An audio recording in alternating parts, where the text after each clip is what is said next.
व्रत पर उत्सव अंक में 10 अवतार व्रत। भाद्रपद मास की शुक्ल पक्ष की 10वीं।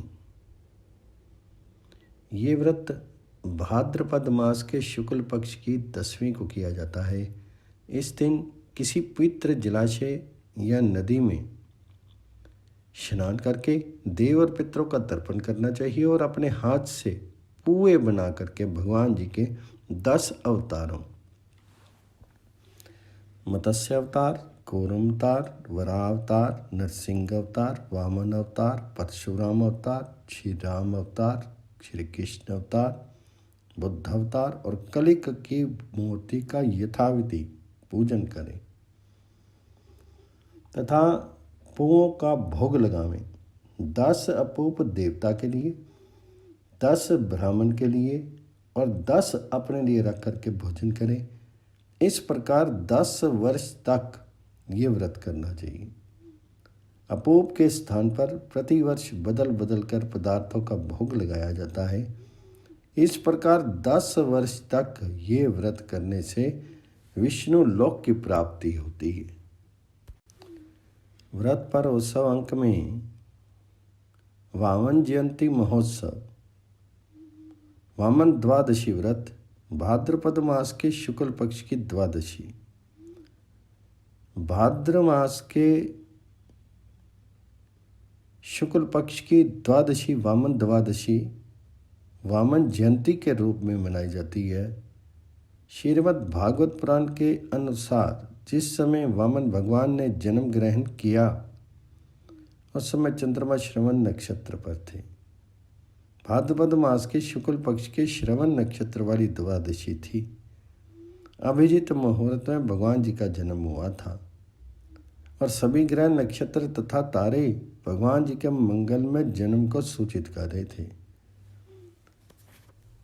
उस समय विद्या द्वादशी तिथि थी और सूर्य आकाश के मध्य भाग में स्थित थे।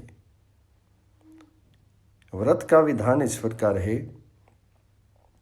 वामन द्वादशी का व्रत करने वाले व्रती को चाहिए कि द्वादशी को मध्याह्न के समय भगवान वामन का षोडशोपचार पूजन करे तथा वामन भगवान जी की कथा सुने। तदनंतर एक मिट्टी के पात्र में दही, चावल एवं शक्कर रख करके ब्राह्मण को दान दे। इस दिन फलाहार कर दूसरे दिन त्रयोदशी को पारण करें। इस व्रत की कथा इस प्रकार है। सतयुग में प्रहलाद के पुत्र दैत्यराज बलि ने स्वर्ग लोक पर अधिकार कर लिया। समस्त देवता स्वर्ग भ्रष्ट होकर के इंद्र को आगे करके भगवान विष्णु के पास गए और उन्हें अपनी विपत्ति बताया। भगवान जी ने कहा कि मैं स्वयं देव माता अदिति के घर से उत्पन्न होके तुम्हें स्वर्ग का राज्य दिलाऊंगा। भगवान जी की इस अमोघ वाणी को सुनकर के सभी देवगण हर्षित होकर के देव माता अदिति के पास जाकर के भगवान जी के अवतार की प्रतीक्षा करने लगे। उधर राजा बलि ने भृगुवंशी ब्राह्मणों को लेकर के नर्मदा नदी के किनारे अश्वमेध यज्ञ करना प्रारंभ किया।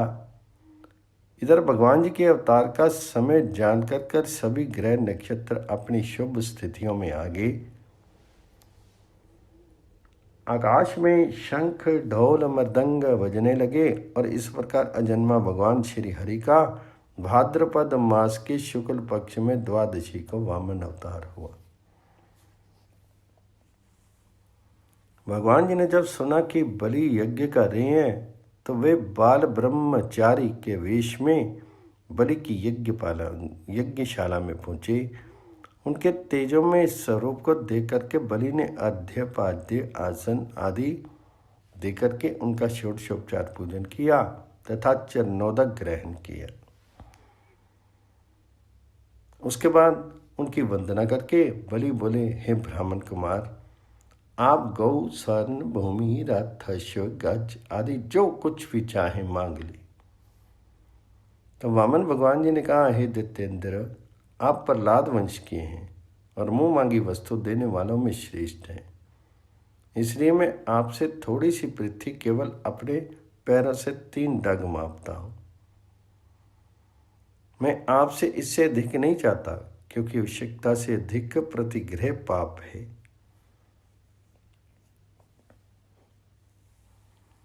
भगवान जी की बात सुनकर के बलि ने हंसते हुए कहा, अच्छी बात है, जितनी तुम्हारी इच्छा हो उतना ही ले लो।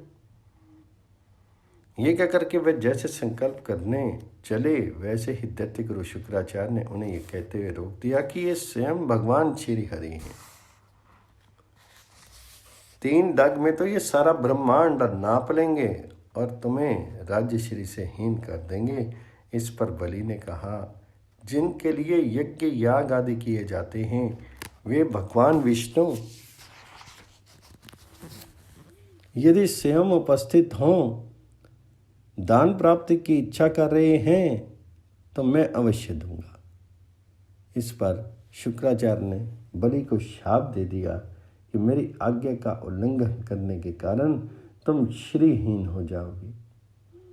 इस पर भी जब बलि दान देने के लिए भगवान जी के चरण धोने लगे, तो देवता गंधर्व सिद्ध चरण उनकी प्रशंसा करके दिव्य पुष्पों की वर्षा करने लगे। इसके बाद वामन भगवान ने अपने एक पग से पृथ्वी तथा दूसरे पग से ऊपर के सभी लोकों, महल लोक, जन लोक, तप लोक, सत्य लोक आदि को नाप लिया तथा तीसरे पग के लिए बलि के सिर पर अपने चरण कमल रख उसे सुतल लोक का स्वामी बना दिया। यही नहीं, अपने सुदर्शन चक्र को उसकी रक्षा में नियुक्त कर दिया।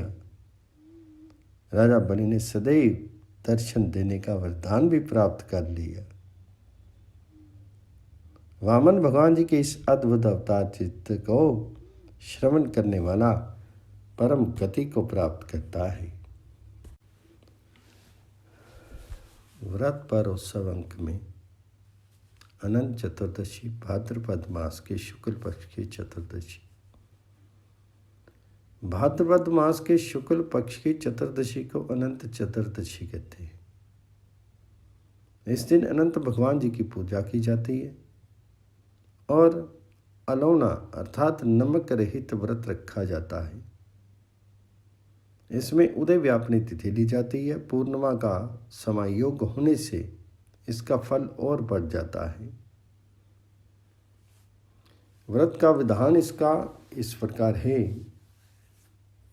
व्रती को चाहिए कि पका हुआ अन्न का नैवेद्य लेकर के किसी पवित्र नदी या सरोवर तट पर जाए और वहाँ स्नान के बाद व्रत के लिए इस प्रकार से संकल्प करे, मम अखिल पाप क्षय पूर्वक शुभ फल वृद्धि श्रीमद अनंत प्रीति कामनाया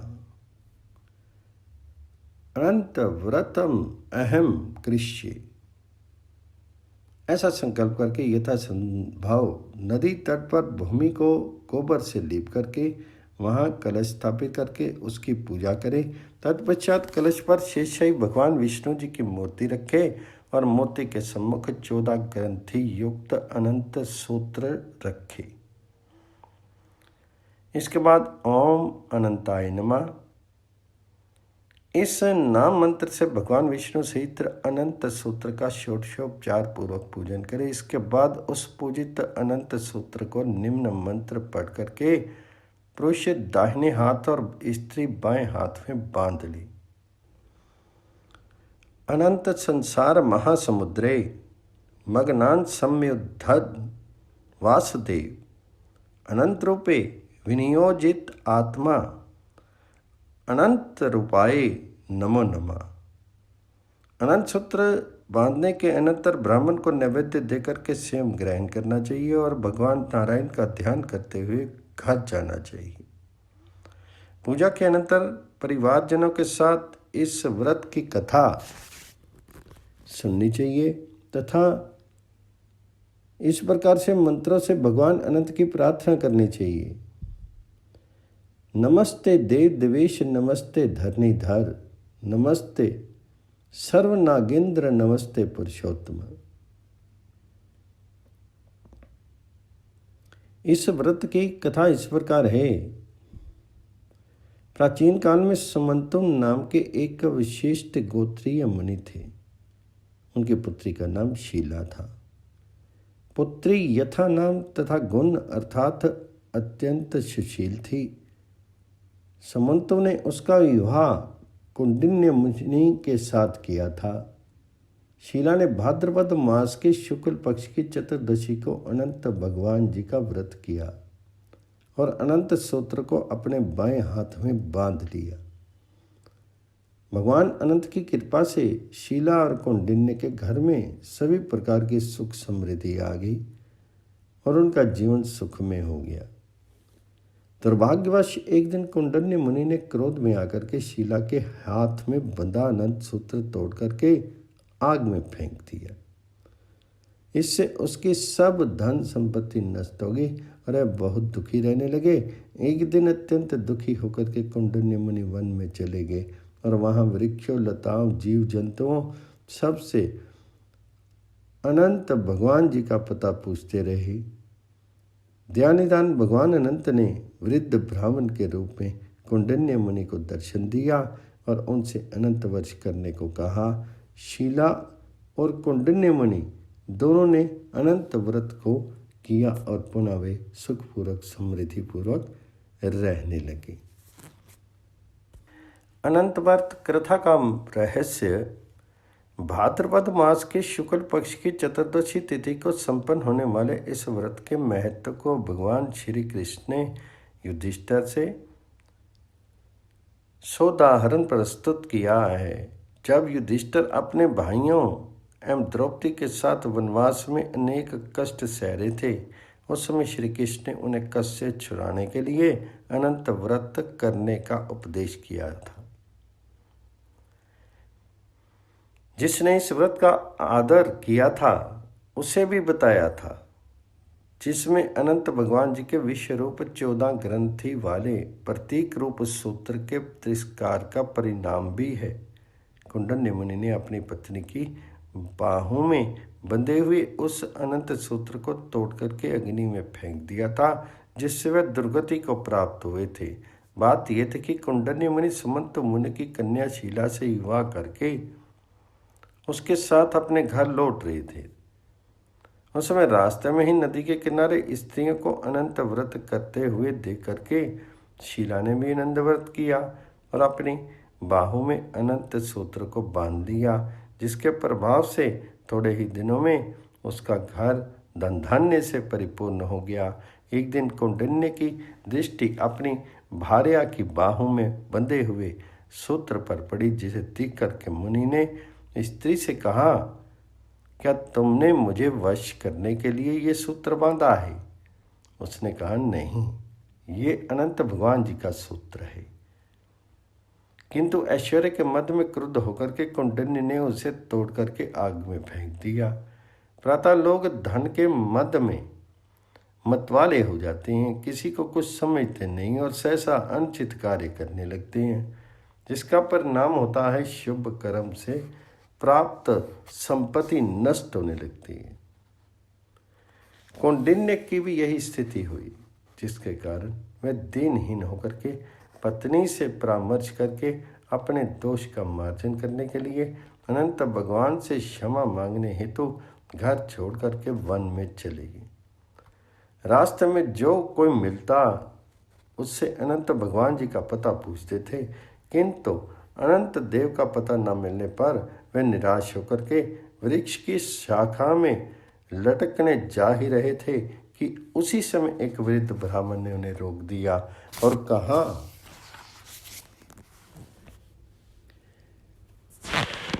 चलो गुहा में तुम्हें अनंत भगवान जी का दर्शन कराता हूँ। जब वे ब्राह्मण के साथ गुहा में गए तो वहाँ चतुर्भुज रूप में भगवान जी का दर्शन हुआ। भगवान जी ने मुनि से कहा, तुमने जो अनंत सूत्र का तिरस्कार किया है उसका मार्जन का उपाय यही है कि तुम 14 वर्ष तक अनंत वर्ष का पालन करो। इससे तुम्हारी नष्ट हुई संपत्ति पुनः प्राप्त हो जाएगी और तुम सुखी हो जाओगे। कौंडिन्य ने इसे सहर्ष स्वीकार कर लिया। भगवान जी ने पुनः कहा, जीव पूर्व जन्म के दुष्कर्म का फल भोगता है, जिसके कारण उसे अपने अनंत रूप आत्मा का साक्षात्कार नहीं होता। जब काम, क्रोध, लोभ आदि दोषों से पिंड छूटता है, तभी मनुष्य का मन निर्मल होकर के अपने आप को प्रभु के लिए समर्पित करता है। तब भगवान जी का दर्शन होता है। अन्यथा पूर्व जन्म के अनेक कुत्सित संस्कारों के कारण वह इधर उधर दौड़ता ही रहता है, कभी शांत नहीं होता। कौंडिन्य के साथ भी यही हुआ। वे अंत में जब क्रोध और अभिमान को छोड़ करके भगवान अनंत की खोज में आगे बढ़े, तब सदगुरु के रूप में उपस्थित होकर के भगवान ने बुद्धि रूपी गुफा में उन्हें अपना दर्शन कराया। निष्कर्ष यह कि भगवान अनंत सर्वत्र व्यापक है, परंतु जब तक मनुष्य की देह आसक्ति बनी रहती है तथा ममता के कारण मन धन जन में आसक्त रहता है, तब तक उनका बोध उसे नहीं होता। सांसारिक विषयों से मुख मोड़ करके जब मनुष्य अंतर्मुख होने लगता है, तब भगवान जी का साक्षात्कार सुलभ हो जाता है। अतः इस व्रत का अनुष्ठान करने से भक्ति और मुक्ति दोनों की उपलब्धि होती है, जिसका संकेत अनंत सूत्र भगवान धारण करने की प्रार्थना से इस प्रकार हुआ। व्रत पर उत्सव अंक में श्री महालक्ष्मी व्रत भाद्रपद मास के शुक्ल पक्ष की अष्टमी से अश्विनी कृष्णा अष्टमी तक। भाद्रपद मास के शुक्ल पक्ष की अष्टमी से अश्विनी कृष्ण अष्टमी तक भगवती माँ लक्ष्मी का श्री महालक्ष्मी व्रत होता है। ये व्रत 16 दिनों का होता है। शास्त्रों में, पुराणों में इस व्रत का बहुत महत्व बताया गया है। इस व्रत का अनुष्ठान करने वाले अपनी कामनाओं को ही नहीं अपितु धर्म, अर्थ, काम और मोक्ष तक प्राप्त कर लेते हैं। जिस प्रकार तीर्थों में प्रयाग, नदियों में गंगा जी श्रेष्ठ है, उसी प्रकार व्रतों में यह महालक्ष्मी व्रत श्रेष्ठ है। इसका व्रत का विधान इस प्रकार है। भाद्रपद शुक्ल पक्ष की अष्टमी को प्रातःकाल उठ करके 16 बार हाथ मुँह धो करके स्नान आदि से निवृत्त होकर के चंदन निर्मित भगवती महालक्ष्मी की प्रतिमा का स्थापन करें। उसके समीप 16 सूत्र के डोरे में 16 गांठें लगा करके महालक्ष्मी नमः इस नाम मंत्र से प्रत्येक गांठ का पूजन करके लक्ष्मी की प्रतिमा का षोडशोपचार पूजन करें। इसके पश्चात मंत्र पढ़ करके डोरी को दाहिने हाथ में बांध ले। धनम धान्यम धराम हमर्यम कीर्तिम आयुर्यश श्रियम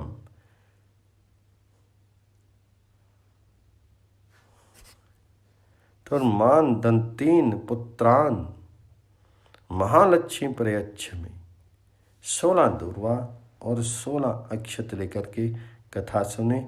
इस प्रकार 16 दिन तक व्रत करके अश्विनी मास के कृष्ण पक्ष की अष्टमी को रात्रि जागरण करके विसर्जन करें। 16वें दिन डोरे को खोल करके लक्ष्मी जी के पास रख देना चाहिए।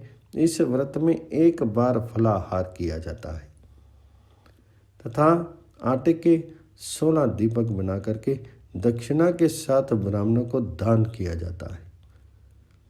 कथा इसकी इस प्रकार है। एक लोक कथा के अनुसार एक राजा के 2 रानियां थी। बड़ी रानी के अनेक पुत्र थे, परंतु छोटी रानी के एक ही पुत्र था। बड़ी रानी ने एक दिन मिट्टी का हाथी बना करके उसका पूजन किया, किंतु छोटी रानी इससे वंचित रहने के कारण उदास हो गई। उसका लड़का माँ को उदास देख करके इंद्र से ऐरावत हाथी मांग लाया और बोला, माँ तुम सचमुच के हाथी की पूजा करो। रानी ने ऐरावत की पूजा की, जिसके प्रभाव से उसका पुत्र विख्यात राजा हुआ। अतः इस दिन लोग हाथी की पूजा भी करते हैं। काशी में लक्ष्मी कुंड पर 16 दिन का महालक्ष्मी का मेला लगता है, जो सौरहिया मेला कहलाता है। यहाँ भक्तगण नियम पूर्वक लक्ष्मी जी का दर्शन करते हैं। व्रत पर्व अंक में अश्विनी मास के व्रत उत्सव में पितृपक्ष अश्विनी मास की कृष्ण पक्ष की प्रतिपदा से लेकर अमावस्या तक। अश्विनी मास के कृष्ण पक्ष के 15 दिन पितृपक्ष के नाम से विख्यात हैं। इन 15 दिनों में लोग अपने पितरों को जल देते हैं तथा उनकी मृत्यु तिथि पर श्राद्ध करते हैं। पितरों का ऋण श्राद्धों द्वारा चुकाया जाता है। पितृयज्ञ श्राद्धों के लिए निश्चित 15 तिथियों का एक समूह है। वर्ष के किसी भी मास तथा तिथि में स्वर्गवासी हुए पितरों के लिए पितृपक्ष की उसी तिथि को श्राद्ध किया जाता है। पूर्णिमा पर देहांत होने से भाद्रपद शुक्ल पक्ष की पूर्णिमा को श्राद्ध करने की विधि है। इसी दिन से महालय का प्रारंभ भी माना जाता है। श्राद्ध का अर्थ है श्रद्धा से जो कुछ किया जाए। पितृपक्ष में श्राद्ध करने से पितृगण वर्ष भर तक तृप्त रहते हैं। पितृपक्ष में श्राद्ध तो मुख्य तिथियों को ही होते हैं, किंतु तर्पण प्रतिदिन किया जाता है। देवताओं तथा ऋषियों को जल देने के अनंतर पितरों को जल देकर के तृप्त किया जाता है। यद्यपि प्रत्येक अमावस्या पितरों की पुण्यतिथि है, तथापि अश्विनी के अमावस्या पितरों के लिए परम फलदायी है। इसी प्रकार पितृपक्ष की नवमी को माता के श्राद्ध के लिए पुण्यदायी माना गया है। श्राद्ध के लिए सबसे पवित्र स्थान गया तीर्थ है। जिस प्रकार पितरों के मुक्ति निमित्त गया को परम पुण्यदायी माना गया है, उसी प्रकार माता के लिए काठियावाड़ का सिद्धपुर स्थान परम फलदायी माना गया है। इस पुण्य क्षेत्र में माता का श्राद्ध करके पुत्र अपने मातृ ऋण से सदा सर्वदा के लिए मुक्त हो जाता है। ये स्थान मातृ गया के नाम से भी प्रसिद्ध है। पितृपक्ष में श्राद्ध की महिमा। आयु पुत्राणि यश सर्ग कीर्ति पुष्टि बलम श्रियम पशून सौख्यम धनम धान्यम प्राप्नुयात् पितृपूजनात् तथा आयु प्रजाम धनम वित्तम सर्गम मोक्षम सुखानि च पर्यच्छन्ति तथा राज्यम पीता निरानाम पितामह। धर्मशास्त्रों में कहा गया है कि पितरों को पिंडदान करने वाला गृहस्थ दीर्घायु, पुत्र पौत्र आदि यश स्वर्ग पुष्टि बल लक्ष्मी पशु सुख साधन तथा धन धान्य आदि की प्राप्ति करता है। यही नहीं, पितरों की कृपा से ही उसे सब प्रकार की समृद्धि सौभाग्य राज्य तथा मोक्ष की प्राप्ति होती है। असीम नाश के पितृपक्ष में पितरों की आशा लगा रहती है कि हमारे पुत्र पौत्र आदि हमें पिंडदान तथा तिलांजलि प्रदान कर संतुष्ट करेंगे। यही आशा लेकर वे पितृलोक से पृथ्वीलोक पर आते हैं। अतः प्रत्येक हिंदू सदगृहस्थ का धर्म है कि वह पितृपक्ष में अपने पितरों के निमित्त श्राद्ध एवं तर्पण अवश्य करे तथा अपनी शक्ति के अनुसार फल मूल जो भी संभव हो पितरों के निमित्त प्रदान करे। पितृपक्ष पितरों के लिए पर्व का समय है, अतः इस पक्ष में श्राद्ध किया जाता है। महालया अर्थात पितृविसर्जनी अमावस्या। अश्विनी मास के कृष्ण पक्ष की अमावस्या को पितृविसर्जनी अमावस्या अथवा महाल्या कहते हैं। जो व्यक्ति पितृपक्ष के 15 दिनों तक श्राद्ध तर्पण आदि नहीं करते हैं, वे अमावस्या को ही अपने पितरों के निमित्त श्राद्ध आदि संपन्न करते हैं। जिन पितरों की तिथि याद नहीं है, उनके निमित्त श्राद्ध तर्पण दान आदि इसी अमावस्या को किया जाता है। आज के दिन सभी पितरों का विसर्जन होता है। अमावस्या के दिन पितर अपने पुत्र आदि के द्वारा पिंडदान एवं श्राद्ध आदि की आशा में जाते हैं। यदि वहाँ उन्हें पिंडदान या तिलांजलि आदि नहीं मिलती है तो वह शाप दे करके चले जाते हैं।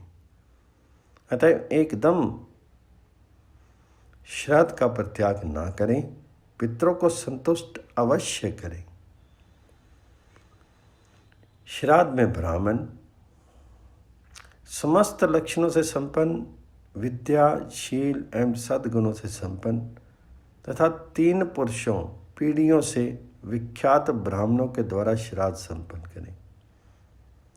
श्राद्ध में वर्जित ब्राह्मण लंगड़ा, काना, दाता का दास, अंगहीन एवं अधिक अंग वाला ब्राह्मण श्राद्ध में निषिद्ध है।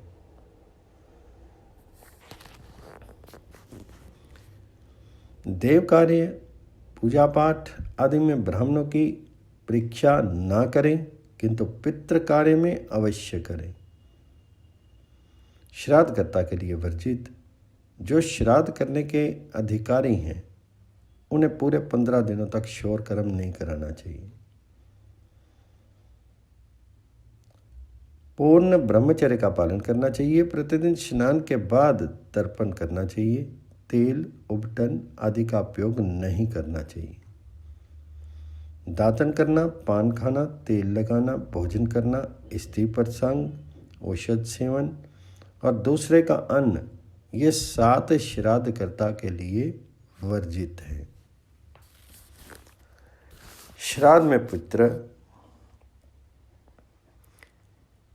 दौत्र अर्थात पुत्री का पुत्र, कुतप अर्थात मध्याह्न काल का समय और तिल, ये 3 श्राद्ध में अत्यंत पवित्र है।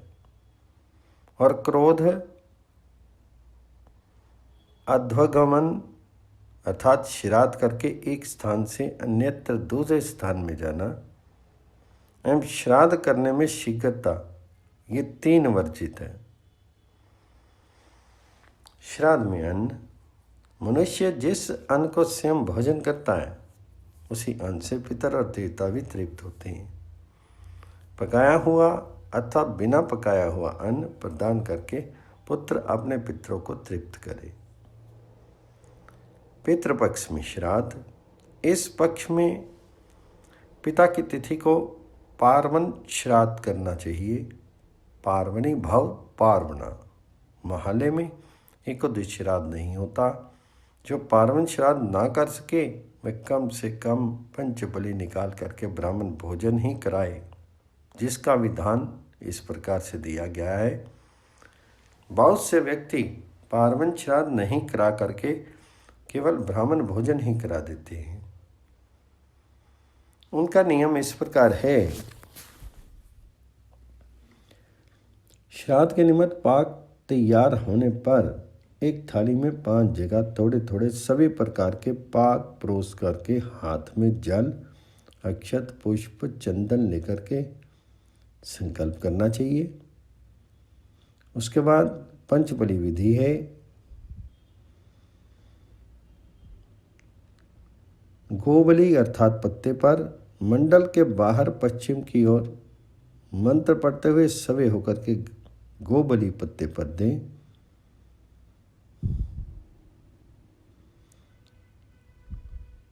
ओम सौरभेय सर्वहिता पवित्रा पुण्यराश्य प्रतिगृहन्तु मे ग्रासम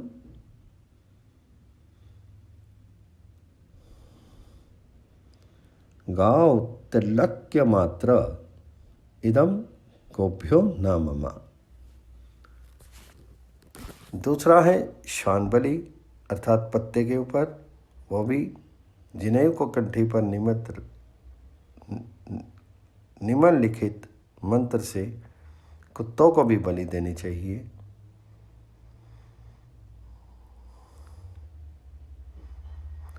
फिर तीसरी है काक बलि। वो कौवों के लिए भूमि पर अन्न देना चाहिए। चौथी है देवादि बलि। वो सव्य होकर के देवता आदि के लिए अन्न दें। पांचवा है पिपलिका आदि बलि। इसी प्रकार चींटी आदि को भी बलि देनी चाहिए। पंच बलि देने के बाद एक थाली में सभी रसोई परोस करके अपसव्य और दक्षिण अभिमुख होकर के संकल्प करना चाहिए। संकल्प करने के बाद ओम इदमन्नम इमा आपा